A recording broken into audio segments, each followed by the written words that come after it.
Welcome in, ladies and gentlemen. Welcome to another episode of Red, White, and Ruthless on Nickel City Mafia, where our family business is football.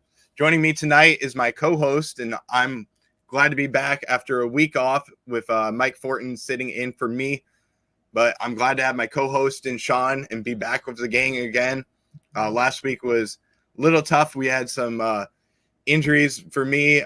We've had injuries with Mike too, so we're kind of dealing with similar injuries. So I had to take a week off, recover the body, and I feel a lot better this week. I'm rejuvenated, have another energy that I can gear up to. So I'm gonna bring the fire tonight for everybody. But Sean, I wanted to say, man, you went to the game, you got to experience it. You're inside Highmark on a Thursday night where the atmosphere must have been crazy. I mean, it seemed like it was crazy on TV. I can't imagine how loud it was inside the stadium with you and Jake, but you were 5 rows away from the front of the end zone, and you almost saw Dalton Kincaid's first touchdown, which Bad Chatter's bringing up in the comments as well, wondering where you were on the side.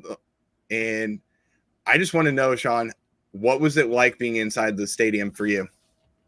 Oh, it's always good. I mean, that was my first night game, but it felt a little bit different just because of that.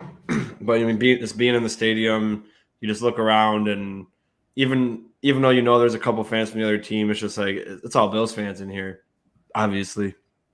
But it's just crazy the energy that we bring week in and week out, and I was glad I got to be there for primetime game.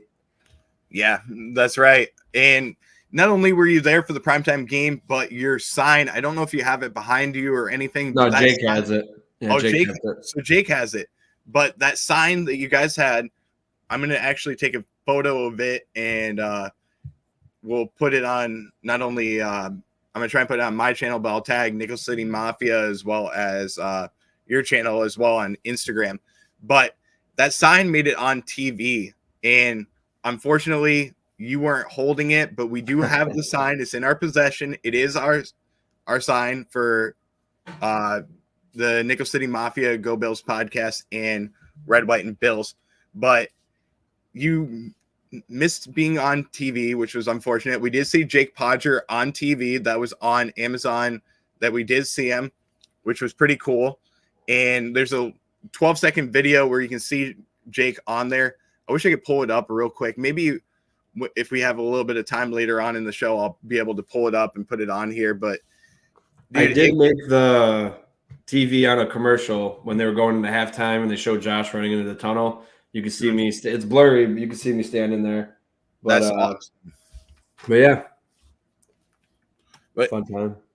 So I want to know from you as well, what did you experience as far as being there, and what did you see on the field? Because I want to know the difference between what we saw as somebody that was watching it on TV versus somebody that was there. What did you see from the Bills as far as, let's start with the offense and what you saw from them? And I'll let you go first. I'll go second. But what did you see from the offense of the Bills in that game? Well, I kind of touched on it in my part 1 film study earlier, but you could really tell that Josh was actually going through reads and making progressions like I've been saying for the last 7 weeks he hasn't been doing.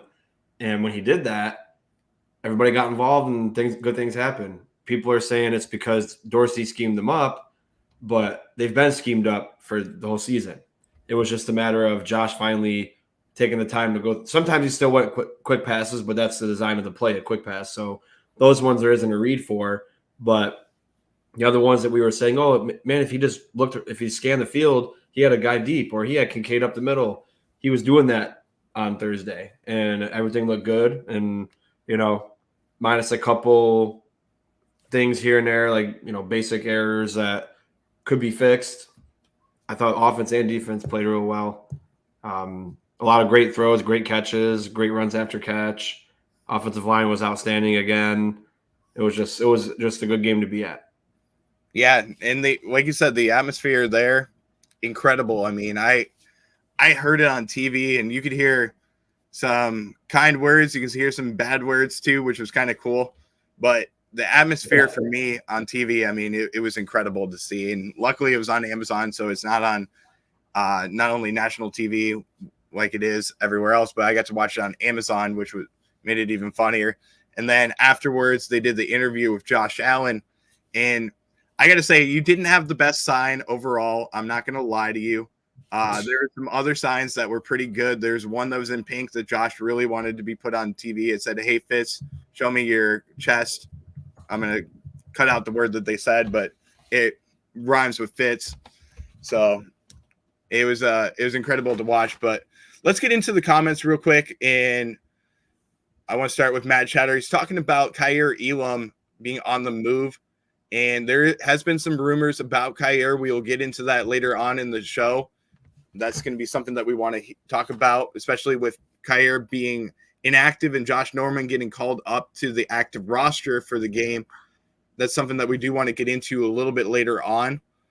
And then also have a question about which side were you on when the it was funny because the play the second before they did the shovel pass, I looked at the people behind me and Jake, and I said, Kincaid's going to score a touchdown here. And they did the shovel pass, and he got down at the 1, and then the quarter ended, and they flipped sides. And then they went for it on 4th down and then failed. But I almost saw it. Saw it. That was close. But, hey, you know what? I told you in the text and everything, I said that Dalton Kincaid got his first touchdown. They did it when you were there.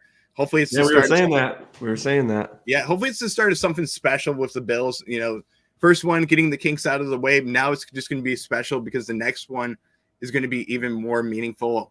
Each one is special, but the first one is always the most special. Oh, yeah. That's the thing. And then we also have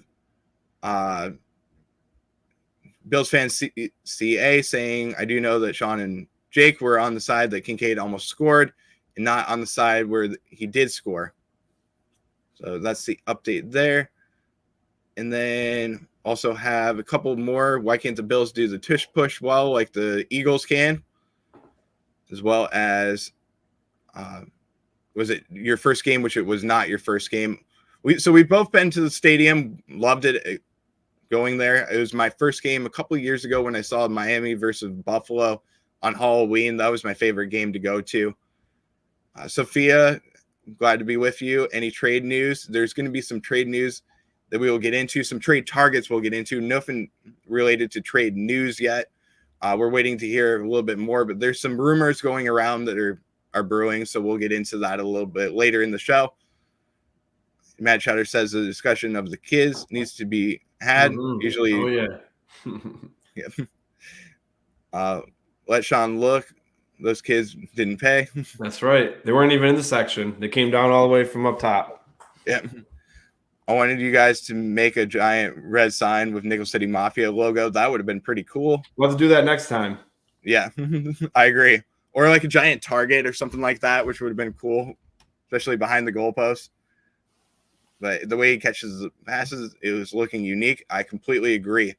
So, Sean, I'll get into what I saw on TV a little bit because I wanted to get to the comments first. That's always the most important. We really do appreciate everybody for commenting. Don't forget to also like the video, subscribe, and make sure that you keep the notification bell on so you can stay tuned on all the upcoming shows that we will have on the channel as well. And also don't forget to go over to the Red, White, and Bills and Go Bills podcast and check us out. But what I saw on TV was a different version of Josh Allen, and it seemed like the Bills coaching staff was able to let Josh do his thing, which is something that we talked about quite a bit throughout the week, was how Josh has been. It seems like they're kind of tentative with giving him the reins of the offense. And this week, it seems like the Bills really just let Josh do his thing and be himself. You saw the run plays where there was a quarterback designed run, which is something that we haven't seen throughout the first 7 weeks of the year. And then we also saw a couple plays where Josh improvised and he took off. And I'm glad that he did, because I think that that's something that Joe Brady and Ken Dorsey needed to tell him was, when you see something, if you see open field, that's a green light for you. You need to just take off and go and use your instincts. And it seemed like Josh wasn't overthinking things. And I'm also going to say one other thing about what we saw from Josh. Like you said, going through the progressions was great. But I also saw Josh staying within himself as well, which is a sign of maturity from a quarterback. And I absolutely love that from him. So I'm thrilled with what I saw out there on the field from him. He trusted the other receivers as well, and Kincaid and Shakir, as well as Gabe Davis. So that was a great sign. And I don't know if you heard this, Sean. Hopefully you did. But Stefon Diggs sent a message to the Bills. He had to talk with the whole entire team, rallied them around. And whatever the message that he said motivated the whole entire team. And I'm curious to see what that was. And hopefully that sparks something special with the Buffalo Bills going forward. Yeah, somebody needed to do it. Josh wasn't, so somebody needed to step up and be a vocal leader. And at least someone did, and it looked like it worked out. It worked out, and now we got the Cincinnati Bengals coming up on Sunday Night Football next week, which is going to be another tough game, but we got to just take it 1 week at a time, which is a metaphor that Josh Allen is using. Take it 1 week at a time. This is going to be a tough game to go and play the Cincinnati Bengals, where the last time that we went there, unfortunate situation happened with Damar Hamlin, just almost I'm bad at math. I have public school education, but almost 10 months ago that happened. So now you're going to go to Cincinnati, where it should be a warm welcome for the Bills, especially Damar Hamlin being back in Cincinnati, which is going to be an incredible atmosphere to be a part of. This is a game that, if I'm circling the calendar for games to go to, that's definitely a game I would love to go to, because I have a lot of respect for the Cincinnati fans and what they did for the Bills and Damar Hamlin and the amount of money that they raised for his foundation as well. But this is going to be, I don't want to get too far into looking forward, but it's going to be a great atmosphere too. But Sean, let's get into the defense, talk a little bit about what you saw from the defense as far as the Bills. And it seemed like, to me, the defense really stepped up quite a bit this week. And it seemed like they found a new identity for how they're going to play games. And I absolutely loved what I saw from not only the safety and cornerback room, but I also loved what I saw from the linebackers as well. What did you think of the defense? Yeah, well, the D-line stepped up, immensely from last week. They actually got pressure. They got pushed up front. They didn't get bullied up front, which helps everyone else out. One thing we did that we haven't been doing is a lot of times we took – I'm only I'm at halftime for the film, so part 2 is the next half. But for the first half, Williams hasn't played yet. And I could have sworn – me and Jay could have sworn that they were alternating. So maybe he played a little bit in the second half. But what they did was – they would take Dotson out on where they thought was a passing down, and then they played dime, and then Jordan Poyer would play linebacker with Bernard, and then Taylor Rapp would play safety, and they ran coverages like that, and it looked like it was pretty good. So maybe they found something in running the dime more. Maybe it was just for situational, but it worked out, and maybe we could still incorporate that. But the secondary did play really well, which I was worried about that because I thought Mike Evans could have a big day. Same thing with Chris Godwin.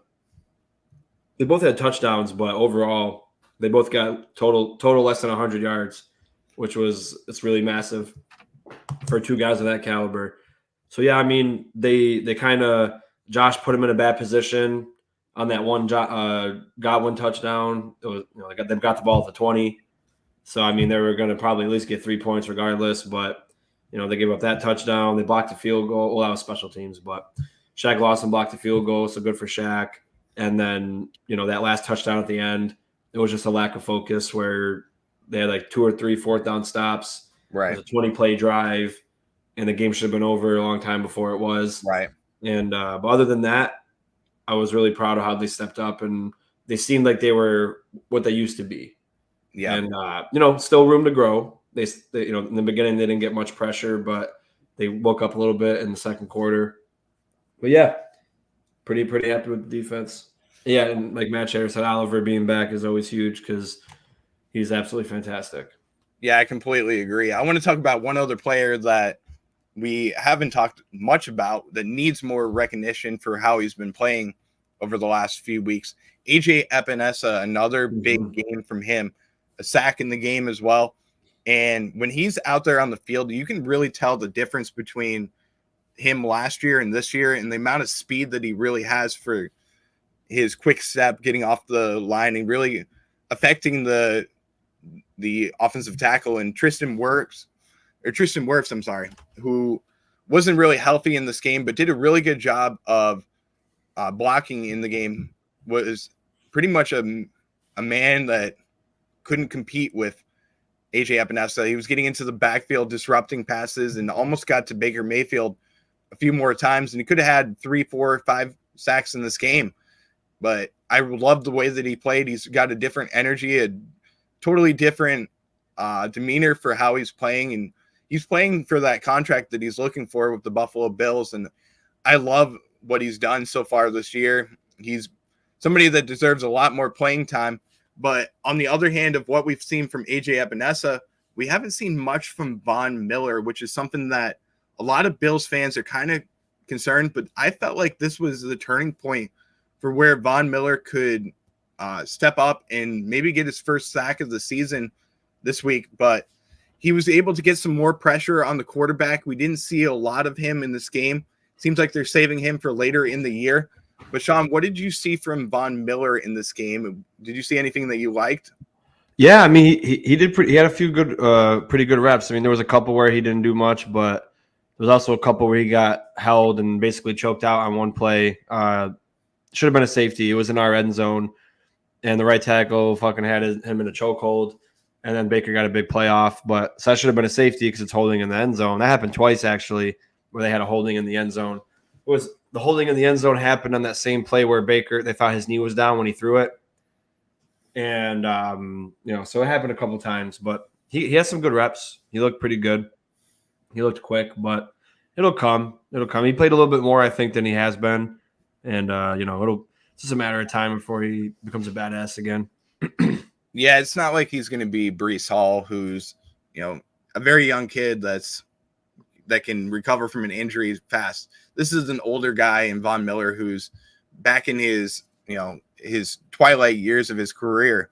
And it's going to take a little bit of time for him to get back to the normal Von. It took a lot of time for Tre'Davious White to get back to the way that he was playing but before the injury. And it seemed like Tre'Davious was starting to get back into his prime and be the old all-pro Tre'Davious White before the injury that we saw to him. So I think that was a game that's going to be a stepping point for Von, and I think he's going to make a big impact in the next few weeks for the Bills. I want to get to the chat again. We have a couple more comments from Mad Chatter that I want to get to, and I want to go up, just make sure I got every single one we have, but we did get to that one. The way he catches is unique. He said that I'm trying to read this. I'm kind of blind, don't get me wrong. So I let the kids go, but football or adults like football too. So that's obvious. As well as I want to say panel, I felt like the old Josh was back in terms of personality. I completely agree. It seemed like Josh was having fun out there on the field. And that's what takes the pressure off of being a football player and playing with Josh Allen. You kind of relax a little when your quarterback is not uptight.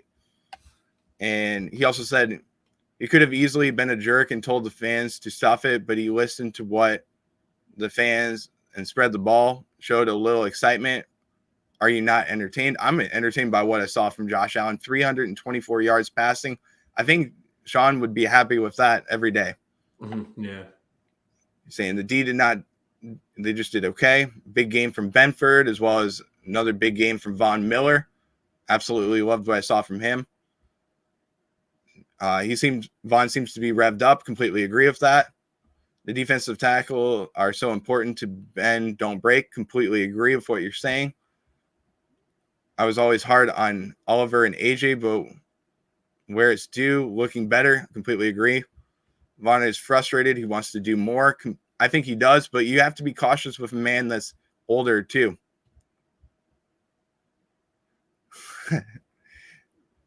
Yeah, I completely agree with this comment. Yeah, I reminded you of how good AJ was, and that's true. He's been on a career path, and he's been getting better every single year. And Sean, I want to ask you this: how glad are you that AJ is on the team rather than the Bills moving on from AJ, getting a pick for him, and then we would have had Boogie Basham, and it would have been, as we're going to get into the Halloween theme of this, a nightmare before Halloween. Yeah, it would have been. I mean, I like I did still like Boogie, but I really was always big on AJ, especially. And again, because I was a Cody Ford guy too, and I saw how they mishandled him, it was the same thing. You drafted Epinesa at like 285 pounds, and he was a dominant pass rusher in Iowa. In the first year, you make him lose like 45 pounds. It's nice playing in a different body weight. And then you didn't play him much. So he didn't get much reps his rookie year. Then his second year, you wanted him to gain a little bit of weight back. And it was just a big, big shit show of like trying to get AJ and how they wanted him to be. But you drafted him at what he was. I would have liked to see if they kept him at what he, maybe not 285, but if he was like 270 or something and just cut down a little bit, he probably would have, still be, he'd be more, because now he just has speed rush moves before he had both. It seemed like he was still quick, but he was also able to bull rush people. And I love his game though. Still, he's got a fast motor. I don't think anybody gets off the ball faster than AJ does. Right. But AJ definitely has been proven why he should be on this team next year. And I really don't think I guess that's the one thing good about the Bills not playing him much his rookie year, is because he didn't do much his first couple of years. His contract shouldn't be outrageous unless he gets like 15 plus sacks. Then maybe he'll demand a lot. But yeah, I think that in the long run is helping them. Not playing him, unfortunately, is going to help us maybe retain him. But if he seeks free agency, he deserves it. Just like Singletary, he wanted to test it out. We could have brought him back because he only got signed for $1 million. But I mean, love what AJ's been doing. He's been incredible for this defense. Yeah, I completely agree. And he's also he has 5 sacks on the season, so he could be another player on the Buffalo Bills that possibly could have more than 10 sacks. So we could have a couple players on the team that have more than 10 sacks this year. So it's looking great. And Sean, I want to get into a little bit more on the defense as well. Sure. We've talked about the defensive line, which I felt like it was a real step forward from what we saw with Eric Washington's defensive line group. But let's talk about the backside, and let's talk about the linebackers and Terrell Bernard and how he did, as well as the secondary, because I felt like the secondary really stepped up this game as well. And we got into it a little bit on Christian Benford and how he played. I want to talk about Terrell Bernard first and then get into Christian Benford and how both of them played in this game, because I felt like they did the job very well. And it seems like we found the cornerbacks that we like on this roster too. Yeah, definitely. I mean, for me personally, from watching the game, me and Jake actually rewatched the game when we got back to his house too. So we watched the game twice, and I've gotten to halftime of the film. And from what I've seen, the only person I thought really had a rough day on defense was Teron Johnson. But as far as Bernard goes, and if I'll throw Dotson in there, a lot of people thought Dotson did bad. I think people just like to say Dotson does horrible because they prefer Dorian Williams. But as Mike said, another great PFF grade, a 75 overall on 42 snaps. And, I did not see the field. That's weird. Maybe he was on special teams then, because I could have sworn Jake, because me and Jake saw him. I mean, even we both looked at each other like, I guess they're rotating. But maybe he didn't play at all. But yeah, because they did take Dotson out on dime packages. So, but yeah, I think Dotson did pretty good. I'm not going to say he did. I haven't seen anything bad from the first half of the film. Bernard, same thing. He's just been lights out since he's played for us week 1. And it's kind of funny because a lot of people were, I haven't heard one Tremaine Edmonds peep since week 1. And it's really awesome because people really wanted to shit on Oliver. Oh, why the hell did we pay Oliver his contract? We could have got Edmonds and someone else for that money. Well, guess what? Edmonds sucked. and he hasn't done shit for Chicago. He didn't do shit for us. And then you got a guy who's basically a rookie because he didn't play much his rookie year, starting and doing more than Edmonds ever had for this team. Right. So again, and he's still learning. That's the thing. That's the crazy part. He's having a incredible season, and he's literally just his first year starting. So there's nothing but up for this kid. And then Dotson, I didn't see anything worth complaining about worth of Dotson. And then as far as the corner play goes, up until the last touch, like the fourth quarter, I think Evans only had one catch for 7 yards. And then Godwin had a couple catches, and Matt Cheddar could remember in the first half, there was a couple miscommunications in the secondary. It's always when Rapp is out there. Rapp isn't like used to all this yet, I don't think, because there was one play, I think it was for like 20 yards to Godwin, where it was, I'm trying to remember it exactly. I think Benford, Bernard was on Godwin. And then Poyer was shadowing some other receiver with Benford. Bernard went to pass off Godwin because he was going, running an out route, and he was staying in the middle of the field. But then nobody communicated, and then it was a miscommunication between Rapp and Poyer and the other cornerback, and then Godwin ended up being wide open. And then it just seems like whenever they're trying to do that, sometimes something goes wrong with that. But that'll come with more practice because people got to remember, and people want to say, it's off topic, but when they bring, Dorsey hasn't gotten Shakir and Sherfield and Hardy involved much. Just like it takes new players a little bit to get used to a team, it takes a new coach a little bit to get used to players too. Yeah. And again, we already shown and proven that it's not necessarily the play calling; it's the quarterback getting them the football. But anyway, they'll be fine. But overall, the secondary, you held two great receivers, one of them being an All-Pro to less than 100 yards total for both of them, and up until that last drive in the fourth quarter, they exceeded expectation. Yeah, the secondary too. I agree. I felt like the secondary did a very good job. Could have had a couple of things called back that would have helped them out quite a bit, like such as a couple of plays where it was penalties with not only Taylor Rapp on one of the penalties, but Jordan Phillips as well. Those are two plays that I know both of them would want back. But I loved what I saw from the secondary. I thought it was a step-up game. And I think that we're going to be right back to where we need to be in the next couple of weeks.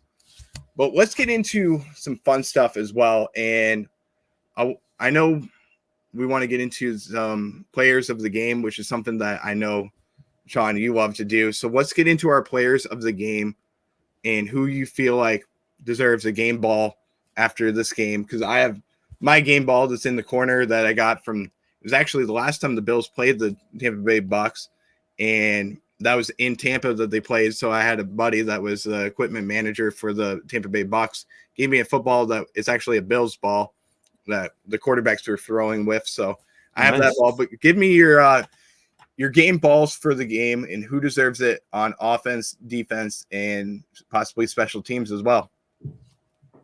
Yeah, well, it's kind of just – I'll give a couple for each maybe. So obviously I'll just give it to the offensive line up, number one, because you can't do nothing without them, and they've been doing outstanding, and a lot of people haven't been giving them full credit that they deserve, I feel. And again, they had another outstanding performance. PFF didn't like McGovern too much, but from what I've seen and twice watching the game and in the first half of the film, everything looked solid from everybody. And then if I didn't pick a whole unit like the offensive line, I agree with John Robert, Gabe Davis, because he's been extremely inconsistent and he didn't look like he was the same player, honestly. He looked like he was on another level and, ready to catch anything. He probably could have had 15 catches in that game if Josh kept throwing him the football. That's how on a mission he seemed. So I'm going to give it to him because he's been struggling and we've expected more from him and he stepped up. And then as far as defense goes, again, the same thing, just you give it to the whole defensive unit in all reality because, even though they played above expectation, they're severely banged up and, you played a team with great weapons on offense. Right. And you assume, I assume anyway, that they're going to give up between 20 and 30 points every single game plus, and you have to be able to counter that with offense. And they helped the offense out a lot. They actually bailed out the offense a lot of times when we stalled out and didn't go for it on fourth down. And then, but singularly, I pick a player. Gotta give it to a guy like Benford because he had a really good day against a great receiver like Mike Evans. And then special teams, you gotta give it to Josh Norman, man. I mean, he had the first two tackles on kickoff, Right. and he's a guy that's got a ton of juice, and he's a perfect special teams guy. Hopefully, I know he's not the same corner he used to be, so hopefully he never has to play corner. But if he's out there knocking dudes' heads off on special teams, I love that. And, Yeah. to not having played football in over a year, and the first time you get to play, you get the first two tackles of the special teams. And they're a good plays, too. It wasn't just like he lucked into it.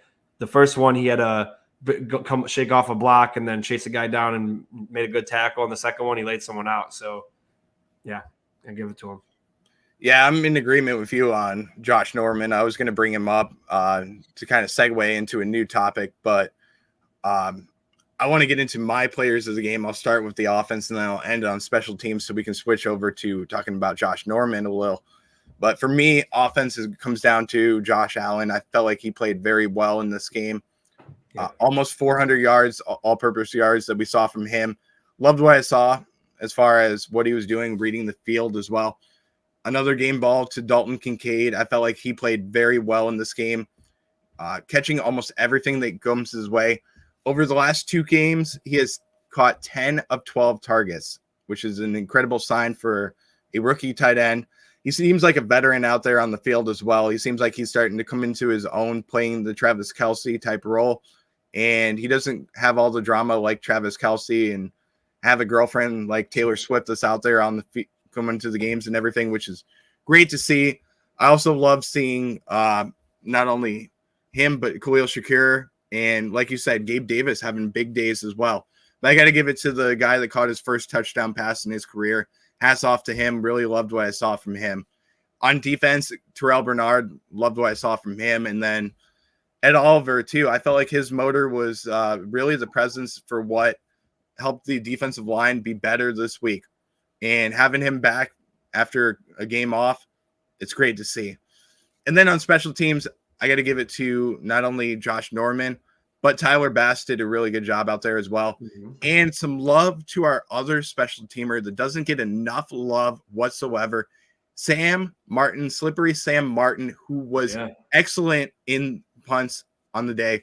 Should have had another one that was pinned inside the 5-yard line. Unfortunately, Siran Neal could not pin it inside the 5-yard line.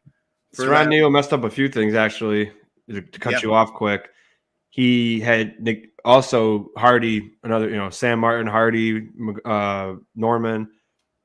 Hardy had like 2 or 3 great returns, and they all got called back because of Siran Neal. And then Siran Neal ruined another good punt by Sam Martin. So Siran Neal is basically the only guy on special teams who didn't do good because, Shaq Lawson was playing defense, but he was on the special teams for the field goal block.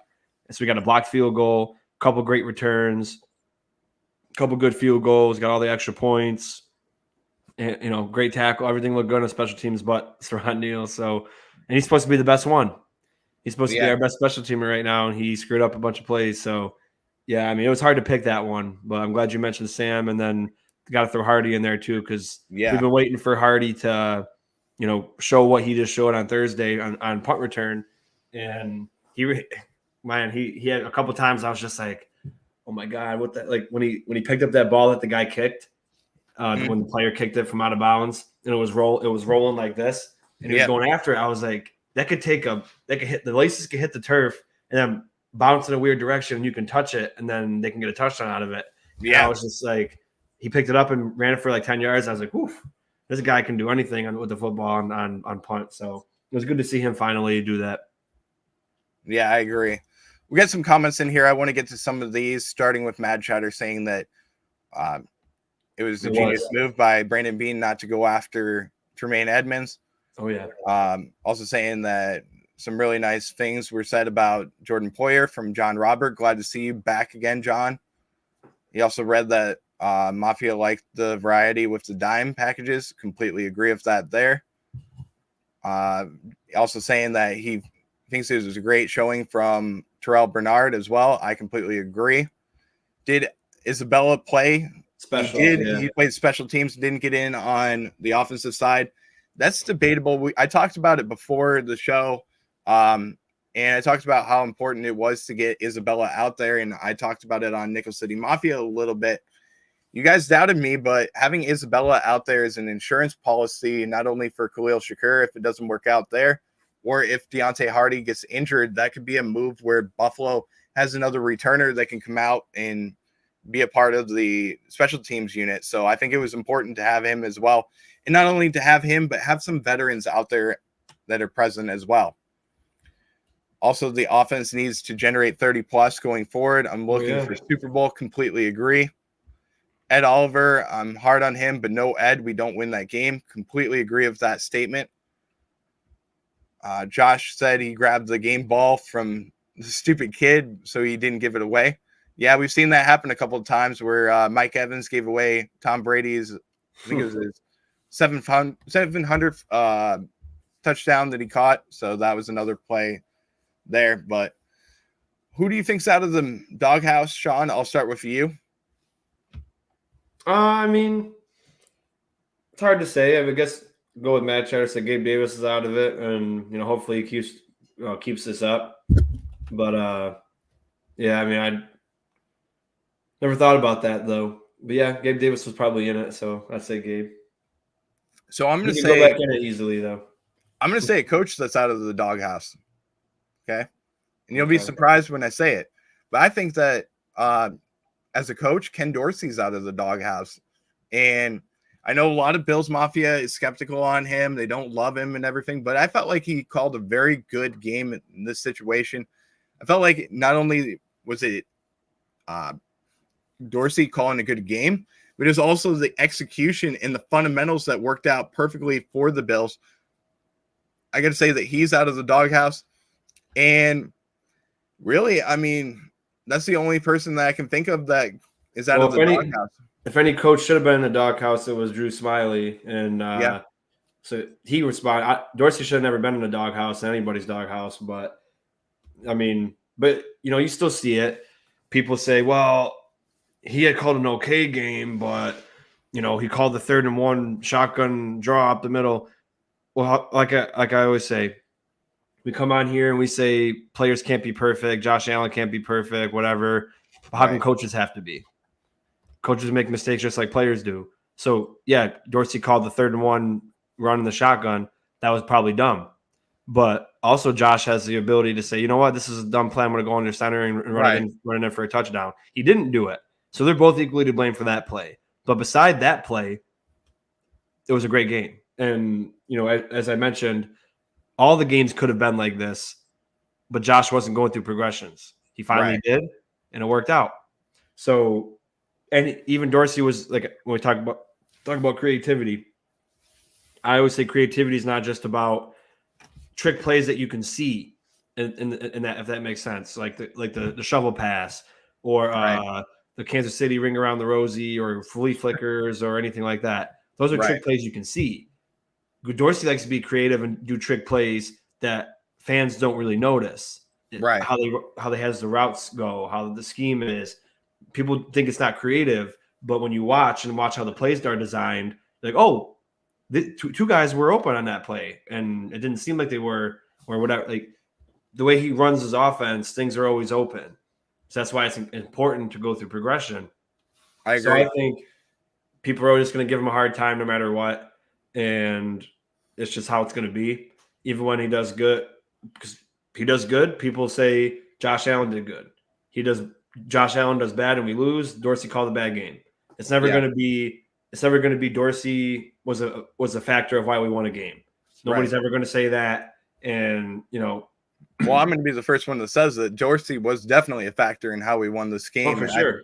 I felt like he called a very good people that are against him. I know you're not against them. No. I'm just saying for part of our fan base that, because I guess it's like a split between the fan base, but I don't understand because they always use the same argument. Well, guys, execution is important, but Josh can't be perfect. Players can't be perfect. You have to think the same way for coaching staff. You can't call a perfect play all the time. And even if it is a perfect play, sometimes the plays don't work. Things don't work all the time. But like I mentioned, there's always a lot of great things you can run out of shotgun. The shotgun runs always work. Sometimes not always, but they work often. And sometimes they don't work, and people want to highlight the times where they don't work and ignore when they do work. We run out of shotgun because if you just stayed under center the whole time, you'll get figured out, just like the Patriots did. They take away your best thing. They took away under center. The first play of the game, we threw a pick under center and play action. You have to be able to do more than one thing. So we can run base out of shotgun, and you can run RPOs out of shotgun. You can run other trickery out of shotgun too. There's a lot of things you can do. You can do read options out of shotgun. Yep. There's many things you can do with that. And that Stefon Diggs play where he lined up behind Josh Allen. Yep. And Cook was on his right. It was a normal play that we run, except we put Diggs in the backfield to throw the eye candy towards him. And then what Diggs did was he pretended like he was going out for a bubble screen because we were running the zone with Cook. So we were in shotgun, ran the zone run, and then people had to watch Diggs because we could have pulled out any time and threw a dump off to Diggs. And then it was like a 12-yard run by Cook. Yeah. So there's a lot of things you can do out of those packages. And a lot of people think too, oh, well, he does things that work and then goes away from them. You got to see a lot of things that work because you want to keep adding on to what you can do. Right. You want to say, oh, it works when we go up tempo. Let's do up tempo every single drive. Right. And then if you do that every single drive, it's going to get figured out and you guys are going to be worn the hell out. And I know they're young guys, but do up tempo for every single drive and you see how it goes. I played every single snap of a football game when I played football because we had no kids we had 20 kids on our team. I had to play offense, defense, special teams. And I tell you what, everything was up tempo and it was horrible. And I was a young athletic kid who, could do a lot of stuff. So these guys get tired and you want them to be good and healthy. Yeah, I completely agree. I mean, it's horrible when you're playing the up tempo and you're trying to stay up. But hey, we have 53 men on our roster that can keep up with it. I will say this though, Sean, the up tempo, I don't know if you saw the stats on how much it worked. 65% of the time, the up tempo worked. To be in the elite category for up tempo working in the NFL is 50%. We went above that by 15%. Yeah. So that tells you that the Bills may have found a new identity for the offense, which is a great sign for what we could be running in the near future.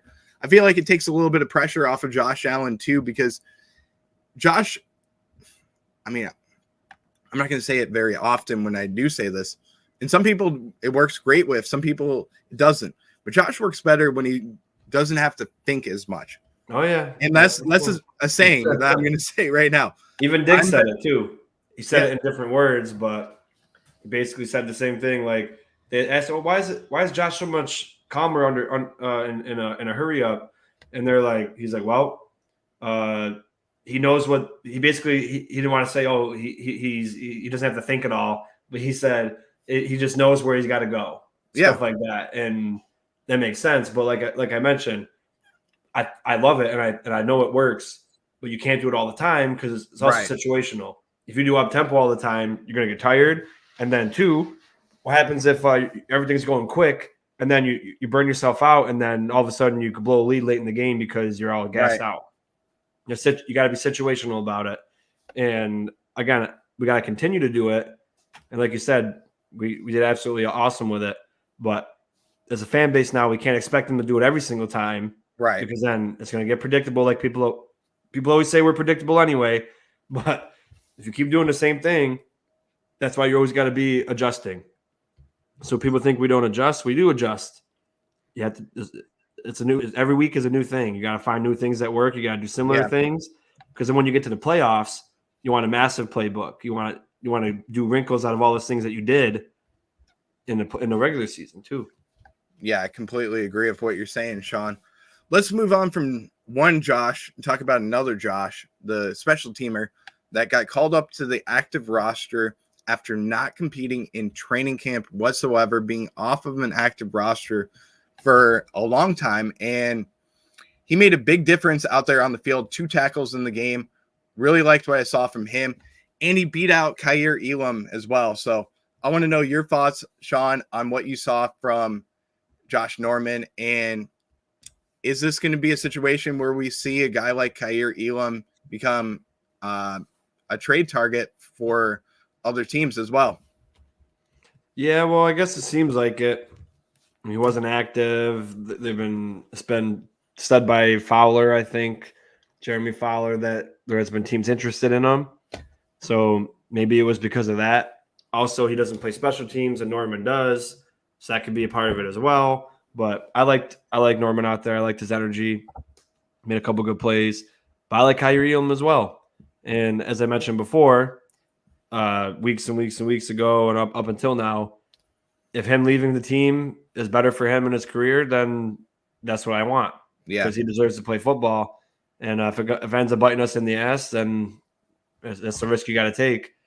But I'm sure that they have their limit of what they won't trade him for. So people come in and say, "I'll give you a 7th round pick for him." They're going to say no. Right. So there's a limit that they have. So he might not get dealt because nobody might give him a good offer. Could it be possible that you put him in a package with Tennessee and get DeAndre Hopkins and then maybe another corner and then put a pick in there as well? Possible, but we just got to see. Yeah, I completely agree with you there. And trading away a guy like Kaiir Elam is tough to do as well. So personally, I wouldn't do it.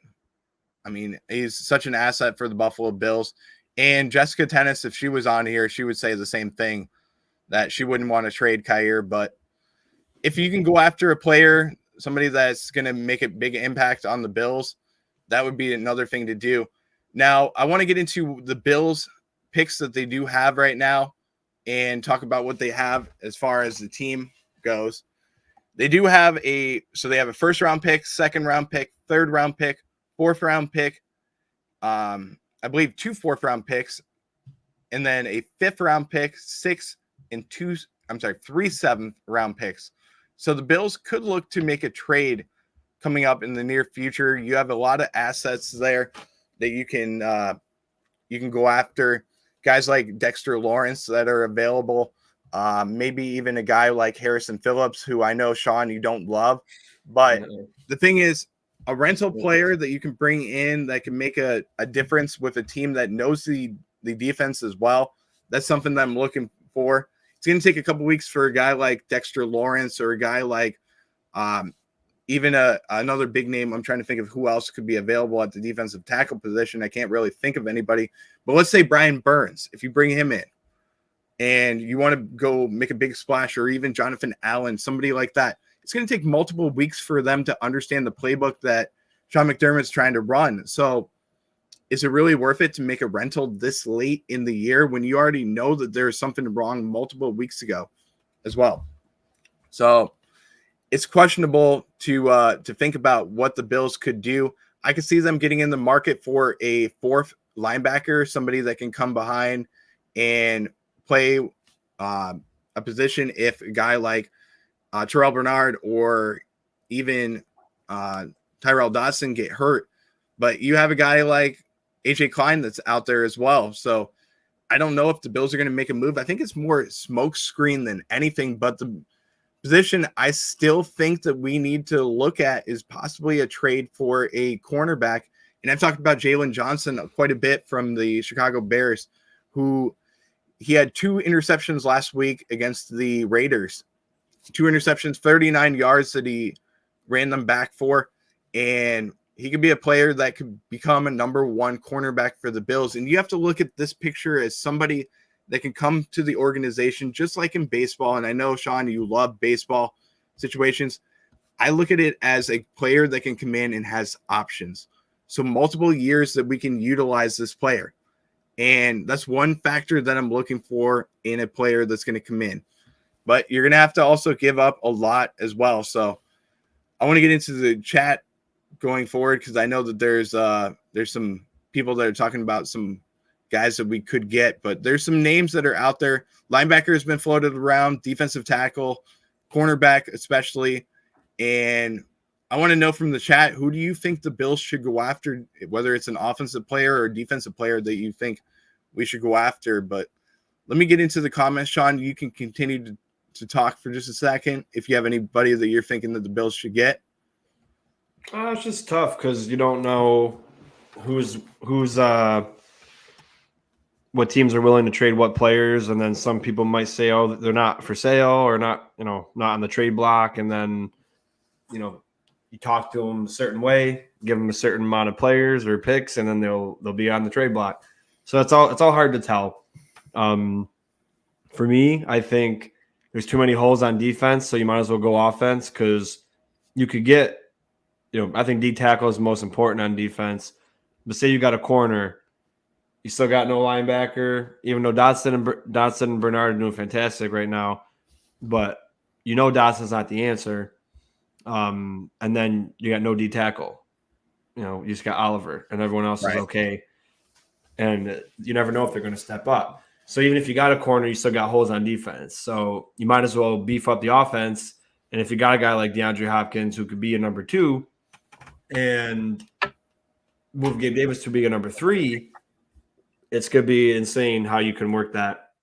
As well as people think, Hopkins hasn't done much, but you got to remember he's on Tennessee where they're not a passing offense and they have a horrible quarterback. They have 3 horrible quarterbacks there. So you got to remember that too.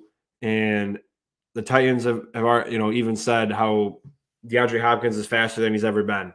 Yeah. So imagine bringing him to a good team with good offense and a great quarterback. Things could be different. And, defense is important, obviously, but I just think you have to make so many trades. And if it's between finding a really big impact player, I would say offense to me is the priority. But if D tackle to me is most important too. And I mentioned it earlier on some commenting somewhere. Even though people think Jones might come back, there's the same possibility that he won't. So Brandon Beane needs to act like he's not coming back and say you do get a great D tackle, say you get a Jonathan Allen, and then say Jones comes back for the playoffs, even though he probably won't be playoff ready, even if he comes back. You can put Jones on a smaller snap count, and then you got 2 good guys. You got 3 good D tackles then instead of 2. And it's just better to have a backup plan. So I think Beane's got to look at all the options. He's got to look at corners. He's got to look at linebackers. He's got to look at D tackle and receiver. And DeWilly, I don't know. Yeah, this is debatable. This is something that I know we've known quite a bit, but Kaiir does have an ankle injury, so that might be a reason why he's not the same version of himself. Maybe Buffalo just puts him on. I mean, maybe they decide to put him on IR, but one thing you can do with a guy like Kaiir Elam, he does have $750,000 remaining on his salary this year. Dead cap hit would be around $3.5 million next year that you'd lose out on. So that's another situation where Buffalo could move on from him, but it's debatable. We'll see what they decide to do. And John Roberts saying that Jones is currently wearing a sling. Yeah, and that's the thing. I know people will say, oh, I know a physical therapist that said he could come back, or, oh, TJ Watt came back. Yes, there's cases where best case scenario, you can make it back in 2 months. I don't think Watt got the surgery. He tore his pec, but he didn't get surgery. Jones got surgery, and he's going to have to, like you said, he's in a sling now. He has to be able to move his arm in every direction and be able to have range of motion first, and then he has to work out, and then he has to train because your muscle completely tore. Right. It takes a while to heal, and you got to build it back up. So if he comes back by playoff time, is he even going to be half the player he was? I don't think so. So people can think he's going to come back. Jones mentioned he's coming back. Von Miller said he was coming back after he got injured last year, and he was out for the season. Von Miller said he's going to be back for week 1, and he didn't. He came back in week 5. So I don't care what players say. Like Brett, your wife's mad, or your soon-to-be wife's mad at you about something. You didn't take the trash out or something. She's say, hey, how you doing? You say, hey, how you doing? She goes, oh, I'm fine. She's not. People just say stuff. Right. Or if I didn't sleep the night I got back from the game. My wife said, oh, what's the matter? Oh, nothing. I'm fine. No, I'm tired as hell. So people just say shit. So if Jones says, oh, yeah, I'll be back. I don't care. Just because you said it doesn't mean it's going to happen. What happens if you're training and you have a setback? You can't. Right. I'm going to say it again because the person that I was talking to got offended when I said we as a collective, as a fan base, and we as in Brandon Beane and the Buffalo Bills cannot assume that he will be back to play in the playoffs. Right. It's only a best case scenario. So why not, if you can get your hands on a great D tackle, which I don't know if they're going to, but if there's a possibility to get your hands on any good defensive tackle, even if it's for a rental and you don't sign him next year, why not? Right. And if he does come, if you get that D tackle and he's a great player, and then Jones does come back, you can let him play in a limited snap count, and it might be better for him. Right. So that's all I'm saying is D tackle to me is very important. And the best case scenario is it's like a 2 to 6 month thing. Watt came back in 2 months, but you can also take 6 months. Exactly. So you can't. That's all I was trying to say is, yep, I'm sure he could come back early, but it's also the same chance he doesn't. So we need to be mindful of that. But I don't know, Brett, what do you think? If you had to pick if you could get all 4 positions, that'd be fantastic, but that's even more unlikely. So do you stick in the defense? Do you still think corners you think corner would be more beneficial to the defense? I think of the 2 positions that I would love to see the Bills go after somebody at. Cornerback, number 1, I'd be happy with them going after. But to me, it comes down to a 1 tech. That's really what we're missing from this defense. I don't necessarily love Puna Ford. I think he's a good person as a rotational piece, but I don't think he's a starter in this league, to be honest with you. I think if he was a rotational piece, he's somebody that could make a difference as well. But I mean, we just need somebody that can come in and be that 1 tech that can be the bully that takes over 2 guys to double team him and make a difference. And then it'll allow guys like Ed Oliver and even AJ Epinesa or Von Miller to be able to get to the outside, even Greg Russo as well.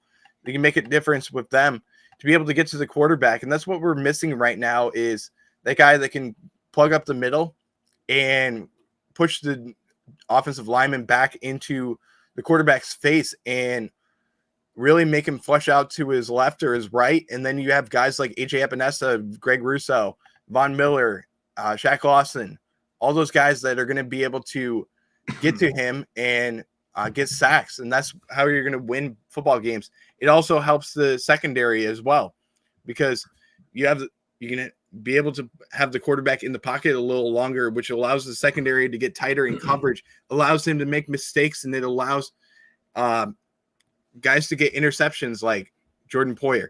But that's what we're missing right now is that run stuffer and the guy that has to get double teams up the middle.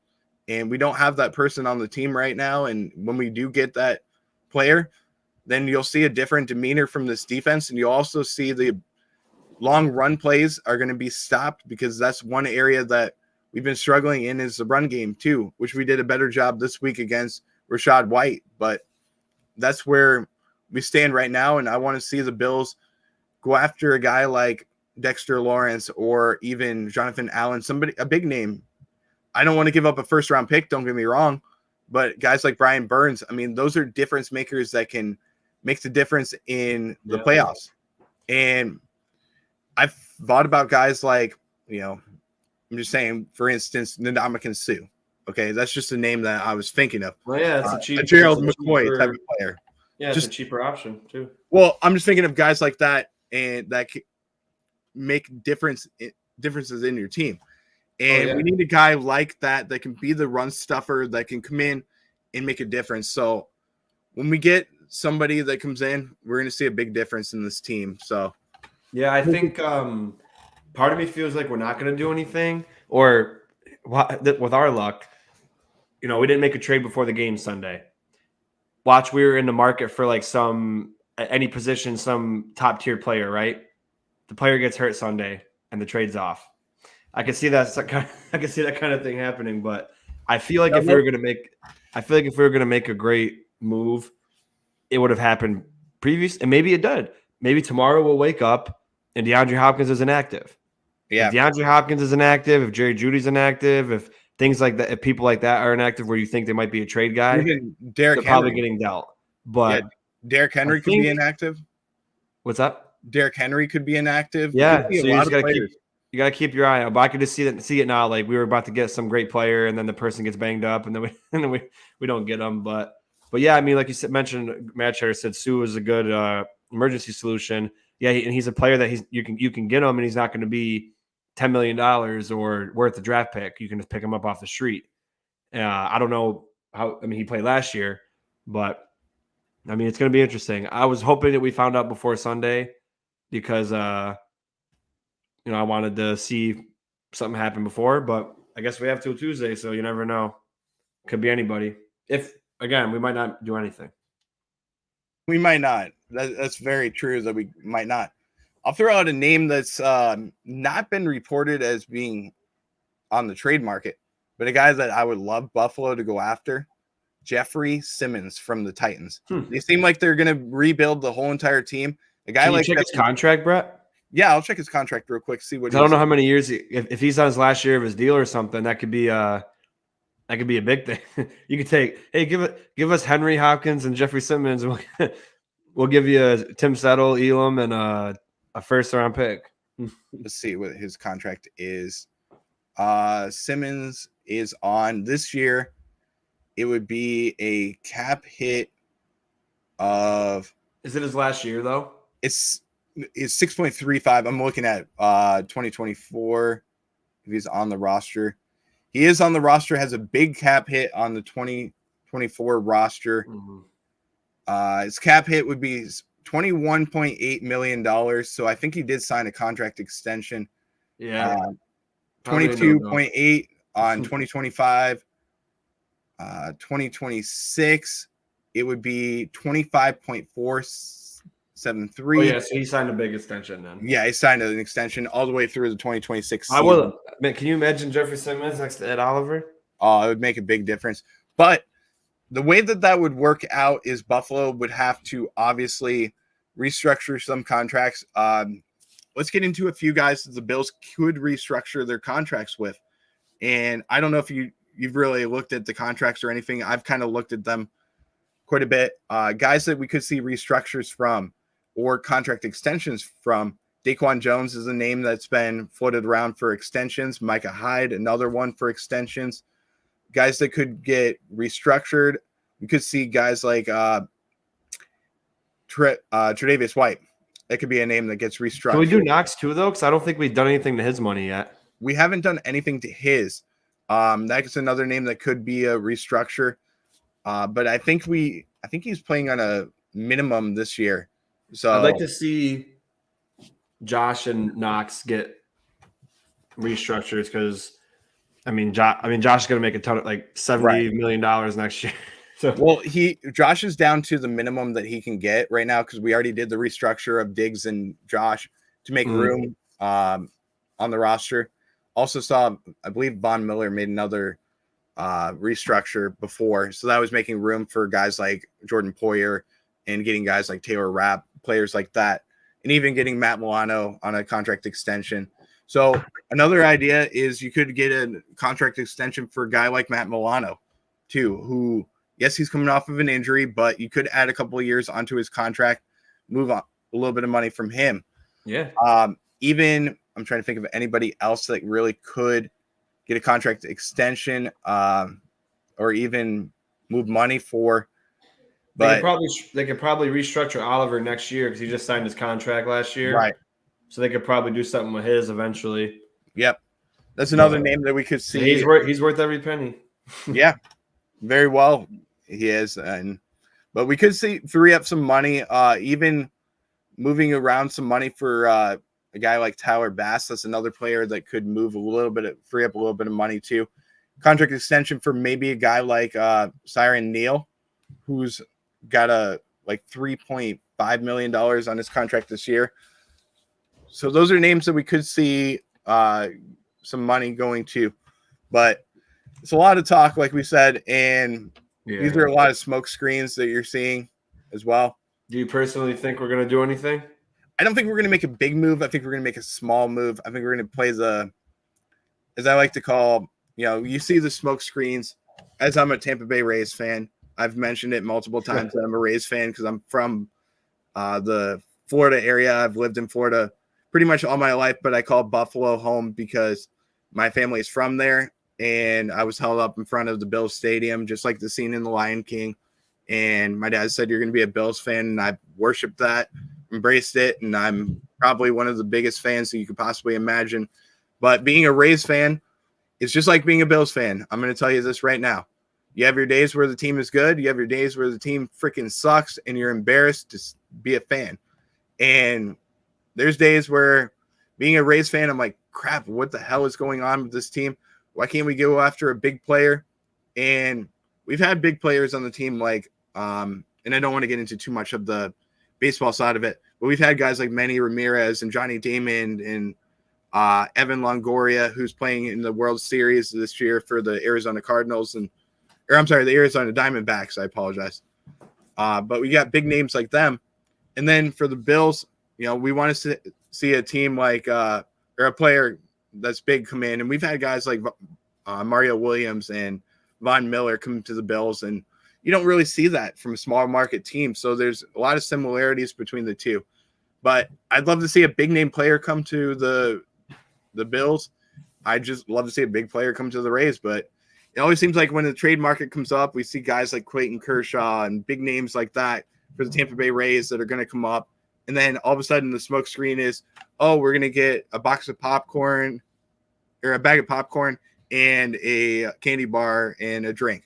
When in reality, we wanted the Rolls Royce and the Lamborghini and the keys to the Lamborghini when we have never even driven a car and we don't even have our license yet. So that's what we really want. And I hope that analogy gets you fired up, Bills Mafia, because I use that analogy on purpose because it's something that I really thought of, and I thought it was funny. But we try and get the keys to the Lamborghini, and we don't even know how to drive that Lamborghini, and we're going to end up crashing it into the Clearwater Beach, which is going to be the area that we're going to crash it into. So I'm using some analogies for where I'm from, but I'd love to see a big trade. That would be great, but I don't think it's going to happen. I think we're going to go after medium trade, maybe a defensive tackle or even a linebacker, which would make me happy if we got somebody that can come in and just be a rotational piece too.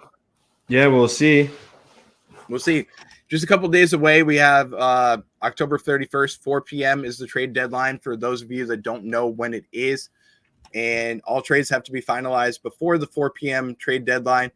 And then pending physicals matter, and trades could be vetoed because of failed physicals as well. So that will be determined. But there's a lot of smoke screens that are going out there as well. We'll see what's going on, and we'll figure out that. But Sean, do you have anything else that you want to add into the show? I know we're at about the hour and 10-minute mark. Is there anything else that you want to add to the show? I'll open it up to you too. But yeah, well, like you mentioned earlier, we got a big fucking game coming up, baby. Sunday night, we got some rest. You got some time to get more film, and it's you got to remember, So, quick example. I know it's high school.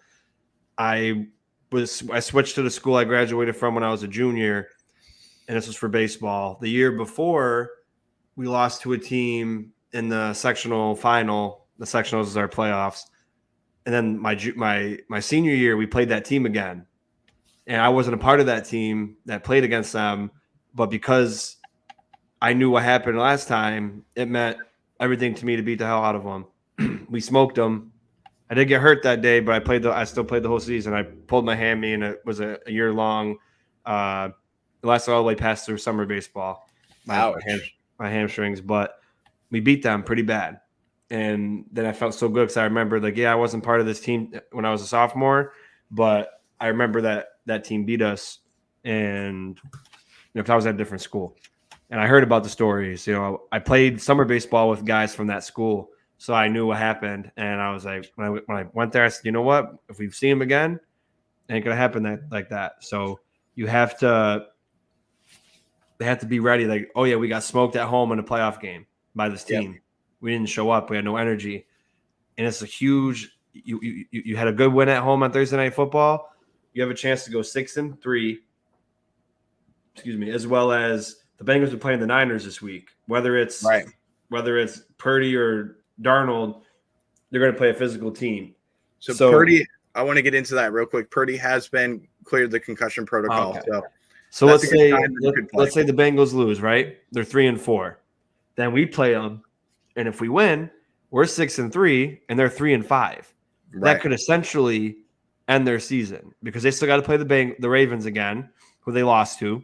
They got to play the Browns, who they lost to, and they got to play the Steelers twice, I think, right? Yep. So that's tough because they're division games. They're probably going to lose at least one, if not two of those. And I think if you go 10-7, you're out of the playoffs. So there's a chance that the Bills can right the wrong. I mean, I know it's different because it's not the playoffs, but you have a chance to really make a statement here. And if you're not hyped up for this and you're not ready for this game, I don't know what to say about this team no more. Don't let this nice win against a pretty good Bucs, even though the Bucs are on a 3-game losing streak, they got playmakers on both sides of the football. They were number 6 in scoring defense, which is awesome. So don't let a game like this get spoiled by already reverting back to losing again and going 5-4. And then if you go 5-4 and the Bengals are 4-4 if they lose to the Niners, then you're bringing them back into life. Right. Or if they win against the Niners and then you lose to them and then they're 5-3 and you're 5-4, then a tiebreaker scenario, you lose. So this game is more important because not only it's the next game, but because the implications are crazy. Well, I want to get into a couple of other things on the Cincinnati Bengals too, just to mention their schedule coming up, because you brought up a really good point. They have the 49ers this week, which if they lose would make them 3-5 or 3-4. I'm sorry. The Bills. Then they have the Ravens, the Steelers, the Jaguars, the Vikings, and Kansas City as well. And you have the Steelers again and the Browns. So there's a chance that they have some tough matchups. The Jaguars, another good team that is starting to come to life. The Chiefs, I mean, obviously that's going to be a tough game, but you could see the Cincinnati Bengals not make the playoffs this year, which would be crazy to see. But this is going to be a very tough matchup from the Bills. They have to go up against three really good receivers, T. Higgins, Jamar Chase, as well as Tyler Boyd, all there. So you're going to have to figure out what you're going to do as far as the cornerbacks and who's going to cover who. But this is going to be a tough matchup for the corners, especially not having a guy like Tre'Davious White out there. You got Dane Jackson, Christian Benford, as well as whoever's going to be the next cornerback to step up. Obviously Taron Johnson's out there, but whoever steps up and makes an impact out there for the Bills, we're going to have to get some turnovers on Joe Burrow, as well as be able to stop the run game with Joe Mixon. That's something that we definitely have to get into, but I don't want to get too far into the game and kind of take away from the game preview that Jake and Mike are going to talk about coming up later in the week, actually next week, that they're going to talk about. So I don't want to get too far into it because we have our game previews that we're going to do on our channels as well, Sean. So I also won't be here for Ruthless on Saturday because I'll be in Georgia at a wedding.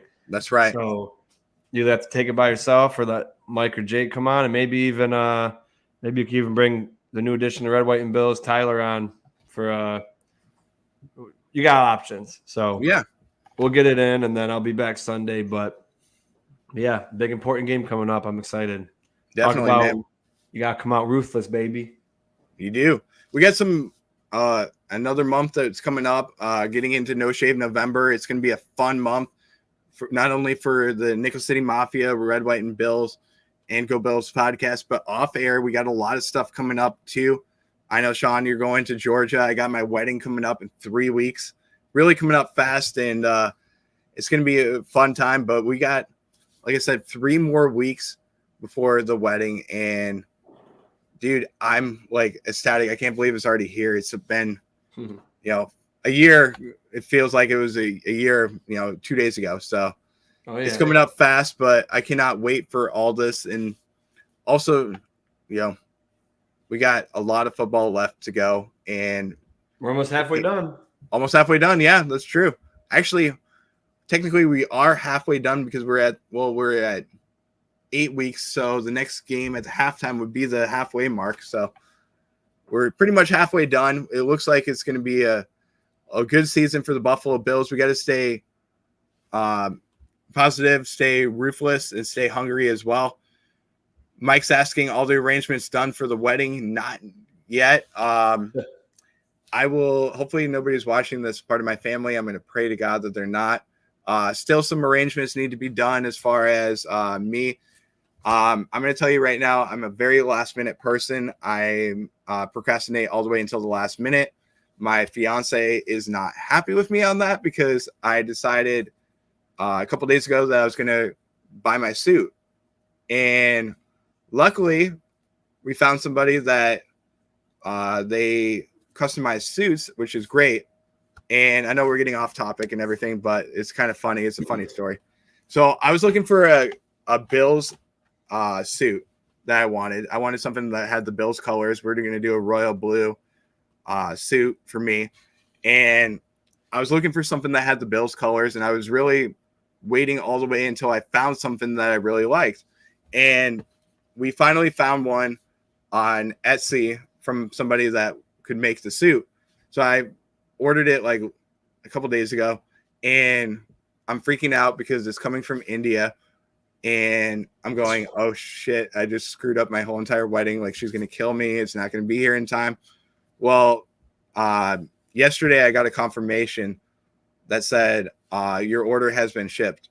And I'm freaking out going, okay, like, where is it coming from? Like, if it's coming from India, I'm never going to get it in time because it has to go through customs and everything. Well, come to find out, it's coming from like right down the road. It's not even that far away from where I live. So it's in Florida already, and it's going to be here on Monday, which is an incredible sign. So all that pressure that we had, I mean, it's coming in. God saved me on that one. I could have made a big mistake, but that's pretty much what, you got to trust God and what he wants. And that's what I did in that situation. I'm really happy that he had my back on that one. Little things that we have to do, but it's all coming together, and we're pretty much here. It's 3 more weeks, and we have our premarital counseling that's going to be done in 2 weeks. Cannot wait for that. We have another week this week, and I'm looking forward to that class, which has been very helpful. And it also is something that if you're already married, it's something that I totally recommend doing because it gives you a new idea for what the other person is going through. Like, there's things that I didn't even understand that I was making mistakes on. Like, for instance, I'm somebody that is an aggressive driver, and I like to drive as fast as I can and get to the point A to point B as fast as possible. Well, I didn't understand that bothered Hannah so much. So there's little things like that I have to work on and be better as a husband. That's something that I didn't understand. Bills fan CA asking if I got the ring already. Yes, I have the ring. Unfortunately, I don't have it with me. It's being cleaned. It's in New York right now being cleaned, which Hannah already knows about. But the person that's has the ring is a very trustworthy friend. I appreciate him so much. He's somebody that will definitely get the ring back to me in time. So it's not in my possession, but it's with the ring bearer already. And he will be presenting the ring to Hannah. It's a very beautiful ring, and it's being actually fixed as well because there was an issue with it. It needed to be tightened. So it's going to be sent back from New York. I'll get it in a couple of days, and I'm looking forward to having it. But all that's been taken care of. But Sean, I'm going to give you your closing thoughts. Anything you want to add or say before we let the folks go? I also want to say real quick, thank you so much to everybody for being on the chat. Mad Chatter, Bills Fan CA. We had Sophia come in the chat as well. John Robert. I'm trying to think of anybody else that was in here as well. But a lot of people out here in the chat. Really do appreciate everybody being on here.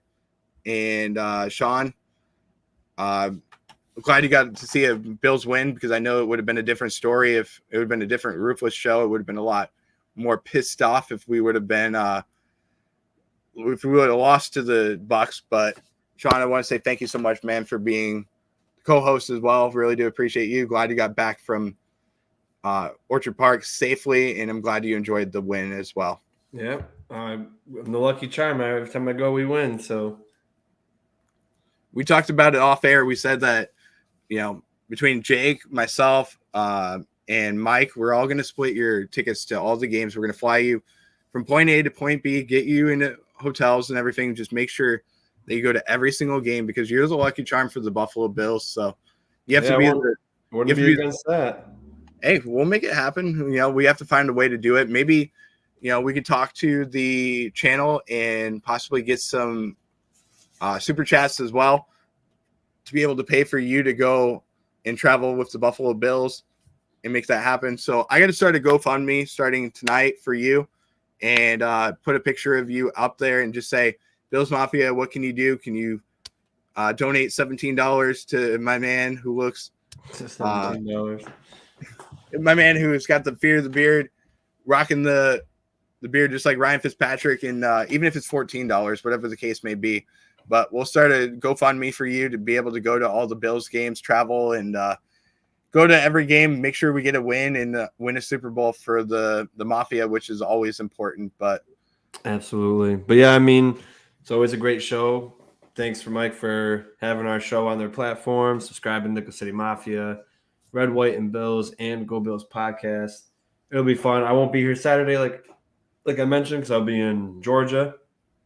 But Brett will be, at least Brett, he's got 3 options at least to join him as a co-host. But we thank you guys for tuning in. I will probably do the second half of the film either tomorrow night or tomorrow at some point or Monday. But we'll see. But so, yeah, it was a great show, Brett. Always fun. And I still feel a little bit sleepy from the week because I didn't get much sleep. But I'm still pumped up, and it's even more of an important game next week, Sunday Night Football. That is right. It's going to be an important week for Sunday Night Football. I was trying to see if I could get – I'm going to try and see if I can get it up here real quick on the Nickel City Mafia platform because I think it's important to have it and put it on here. I'm trying to put it on as fast as possible, but there's a video that I would love to have on here and show it to the Bills Mafia. It's actually something that I took as far as the video, and I want to make sure we get it before I let you go, Sean, because I know Nickel City Mafia and all the viewers would love to see it, but really can't do anything without you guys. It's just in the processing stage. I'm going to put it on here. This is the video that I took to show Sean and Jake and everybody else to prove that the sign was on TV. So real quick, I'm going to get to this sign. Hopefully it doesn't get any copyright or anything like that. It was a personal video that I took, but let's see this video of Jake Podger. Unfortunately, we don't see Sean on the video, but this is taken off of my barn that I have. I have a projector that took this video, so it's pretty cool. Let's check out the video real quick. So they got to be careful running him too much with the shoulder injury, but they're going to have to use his legs some. Well, and you talked about it, Sherm, not putting all the dependency and the focus on Stefon Diggs because the defense is going to try to take him away. So that video that you see there, you can see a sign that's there that says here to see Fitzy as well. And it also says tarps, I believe it's tarps up. It's here to see Fitzy take his tarps off.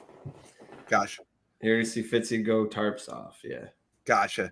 So, and it also has the Nickel City Mafia, the Go Bills podcast, Red, White, and Bills on there as well. So you can see that sign. Jake Podger is in possession of that sign. So you can tell that that sign is, in fact, from the channel. So it's incredible. But that was on national TV. We got to see that sign. You could also see Jake Podger right behind that sign as well. I tried to zoom in on it. You can see where he is. But that was an incredible experience. Wish we could have had Sean on there as well. Unfortunately, he was helping somebody out like the good Samaritan that he is. Just like everybody in Buffalo is. They're good Samaritans. And unfortunately, I would say this. I'm going to say my one cuss word that I'm allowed to say. It bit him in the ass a little bit because he wasn't on national TV. But we did see him on some type of national TV as well. But All right, guys. Thank you so much for watching the Red, White, and Ruthless. Really do appreciate you being on the Nickel City Mafia platform, watching it with us. For Sean and myself, I'm Brett. Thank you so much, and we will see you next Saturday for another edition of the show. As always, go Bills. Go Bills. Let's get another big one.